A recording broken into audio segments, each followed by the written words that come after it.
Hey everybody, Dr. Seth here with Works Chiropractic. I'm here because cold and flu season is coming, and everyone is starting to get sniffles and sneezes that aren't necessarily COVID-19, but because so many of those symptoms and signs overlap, there's a real strong possibility that's going to basically shut our world down again. I don't really want that. I don't know if you want that either, but some things that we can do other than just holding up, because you can't just live in isolation all the time. People need groceries, people need food. We're going to be exposed to each other. We're going to be exposed to germs. So while while minimizing exposure is a strategy that's being talked about and talked about and talked about again, and the experimental vaccine that's coming is something that a lot of people are excited about. Some people are trepidatious about, because most vaccines require 5 years testing at minimum. Um, you know, you can also make yourself stronger. This is going to, if you play your cards right, you can greatly eliminate or reduce the amount of colds and flus and other viral infections that you may pick up over the cold and flu season. Just making it so that with any little sniffle that you have, you don't feel like you have to stay away from everyone, stay home, because you just won't have as many of them, and life will just be able to run a little bit more smoothly with less confusion for all of us. Especially if enough of us take this information to heart and treat ourselves, with the love and respect that our bodies and immune systems deserve, right? So the number one thing that you can do, that's really, it requires no extra expense. It requires hardly any extra effort, is to just make sure to get enough sleep. The immune system has been renamed by many researchers to be the psycho-neuroimmune system. They call it psychoneuroimmunology.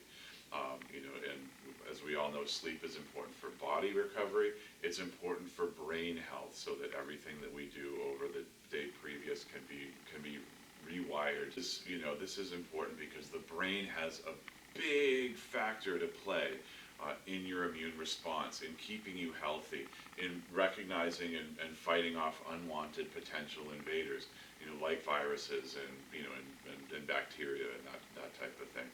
Right? That recognition happens not only at a cellular level, but also at a central level, so you can mount a quick and effective response, so that maybe you never have to,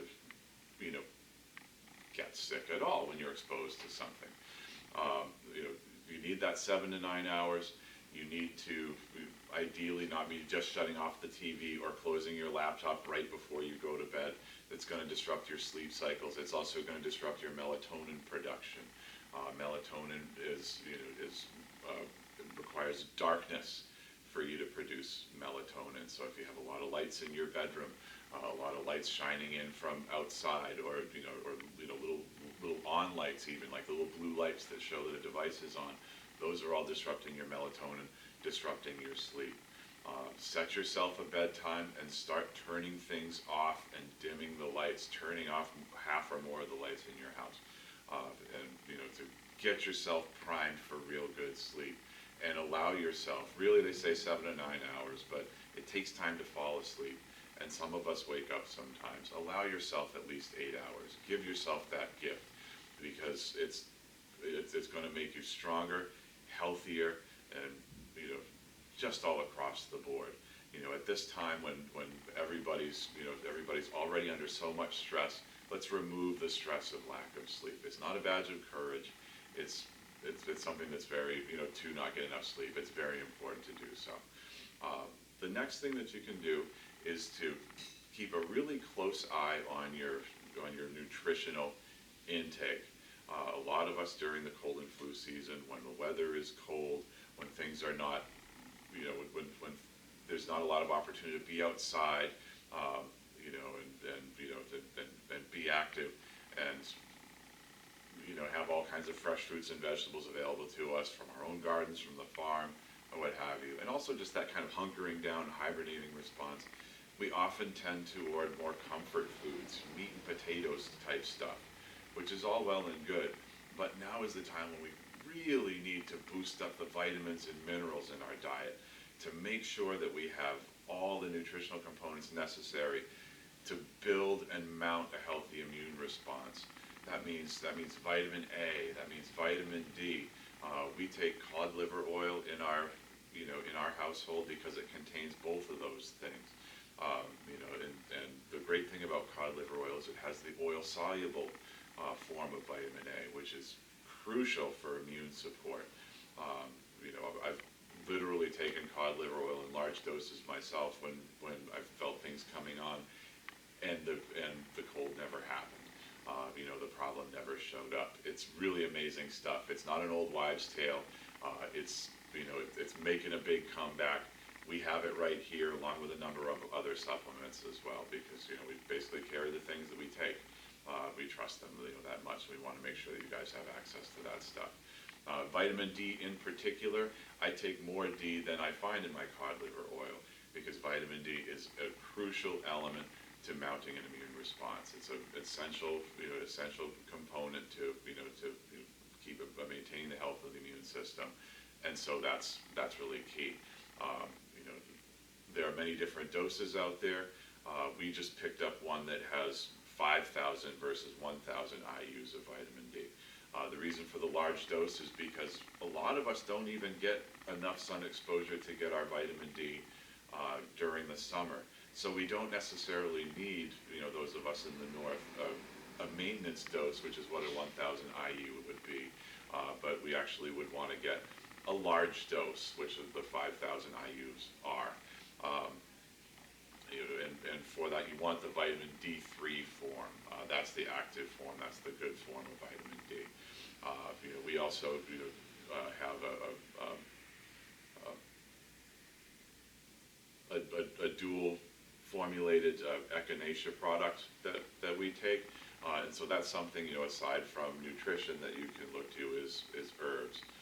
This echinacea premium product has both forms of echinacea in it. They operate synergistically to give you extra resistance to things that are trying to get inside you and cause havoc. Getting your vitamin C, I think pretty much everyone knows about. There are all kinds of vitamin C products out there. You may think if you eat an orange or two that you're doing fine. You're getting 100% of your RDA, your recommended daily allowance. It's important to realize, however, that the recommended daily allowance is basically enough to prevent disease or a deficiency disease. In vitamin C, that would be scurvy. So that's all well and good. You get a little bit of vitamin C from an orange. You don't get scurvy. Your teeth don't fall out and all that other wonderful stuff. But even more than that can be used to strengthen you further. So if you find that the most that you're getting for vegetables is maybe an apple that you throw in your lunch, or a sad little pile of green beans with dinner, which green beans don't really have a lot of vitamins to speak of, supplementing with vitamin C is going to be a very good idea as well. Then again, we have a number of other herbal products here also that I'm not going to get into, because this isn't a sales presentation, but there's just other stuff that you can look to that will give you more support, like echinacea, like Imuplex from standard process. A lot of really great stuff out there. Elderberry I forage every year. Unfortunately we don't carry a product here in the office, but they're widely abundant in August here in Maine. Last thing is exercise. Okay, it's important to get out and move your body. A lot of people through social distancing, through shutdown of gyms, through losing access to their normal fitness routines, have lost their normal fitness routines. And this is disastrous because maintaining a really good state of cardiovascular fitness is vital for your immune system health. It's going to make it so that you can fight off things coming at you much more easily. Because again, we're going to get into that psychoneuroimmunology again. Exercise, particularly vigorous, get your heart pumping, get breathing hard, and sweat. Cardiovascular exercise really is a massive booster to the brain. It's going to boost brain function, which is going to synergize to boost immune function. Because ultimately, the immune response is not just a cellular response to a local threat, but it's coordinated by the the central nervous system to mount a system-wide defense to, to fight things off before they take hold and make you really, really sick. So getting, and my strong recommendation is 6 days a week, 30 minutes a day. Vary it up so you're not overusing any given body part. I know there are a lot of recommendations out there that say, light exercise like walking 3 days a week, for 20 minutes or something like that is okay. That's not what not what the research says. To get full benefit, it's got to be vigorous. It's got to get you breathing hard. It's got to get a sweat. Obviously, if you have a health condition that doesn't allow that, you just want to bring yourself to the maximum that you're able. But you really want to get out there. Get working hard. Really use the big muscles in the legs.